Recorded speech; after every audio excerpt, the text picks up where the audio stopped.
Résolution d'un problème à l'aide d'une mise en équation. Alors je vous rappelle les 5 étapes d'une mise en équation. Tout d'abord le choix de l'inconnu. Une fois que le choix de l'inconnu est effectué, on essaye de faire une mise en équation de l'énoncé. Ensuite, après cette mise en équation de l'énoncé, on résout l'équation, qui devrait être quelque chose de relativement standard.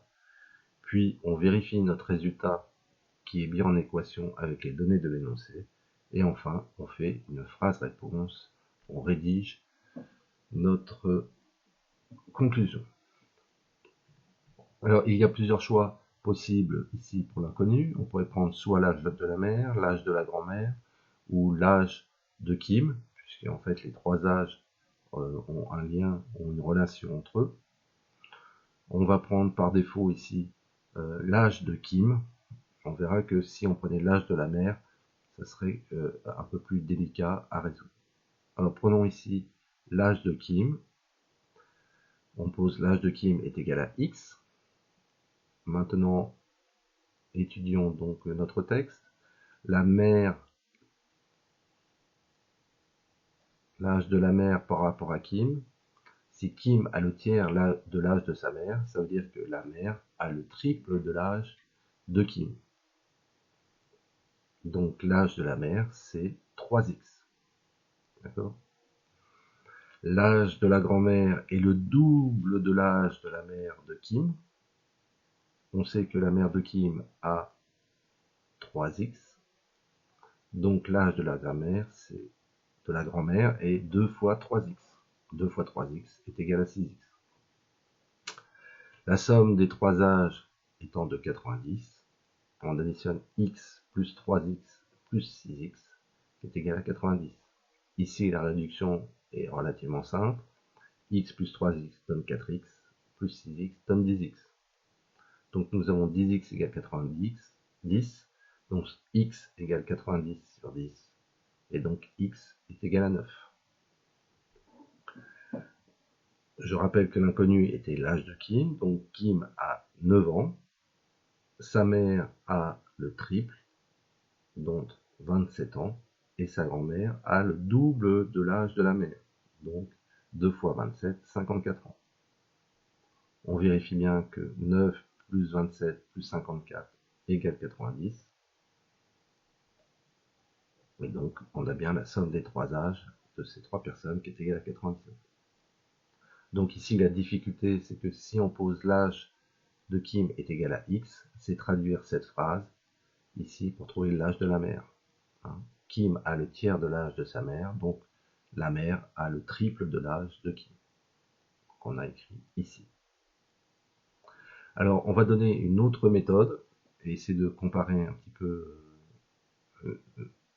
ces deux méthodes. Nous avons ici posé x l'âge de Kim, maintenant nous allons poser x l'âge de la mère. Et donc on va reprendre l'énoncé en posant x l'âge de la mère. Donc si on pose l'âge de la mère est égal à x, eh bien on sait que l'âge de la grand-mère est le double de l'âge de la mère, donc l'âge de la grand-mère est 2x.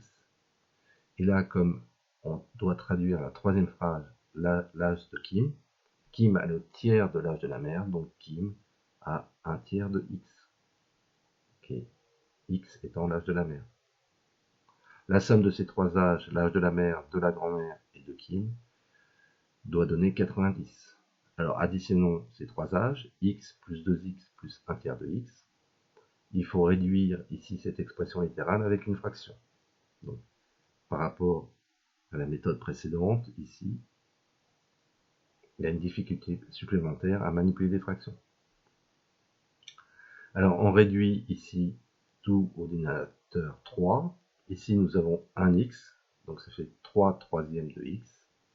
Ici nous avons 2x, donc ça fait 6 tiers de x.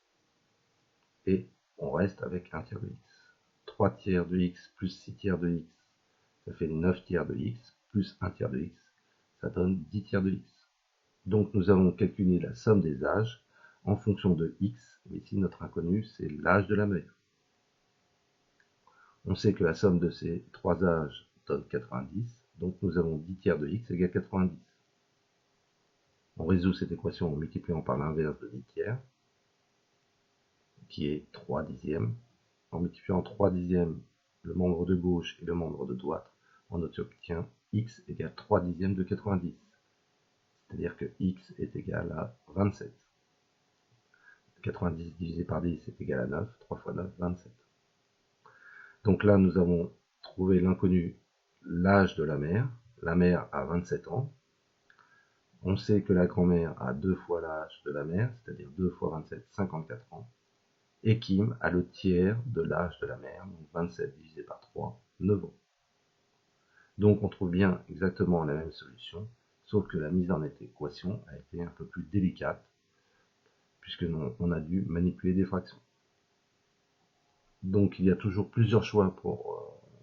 pas toujours, mais il y a souvent plusieurs choix pour l'inconnu et résoudre un problème. Il faut essayer de prendre une inconnue qui nous permet d'avoir des calculs les plus simples possibles. Voilà pour cet exercice.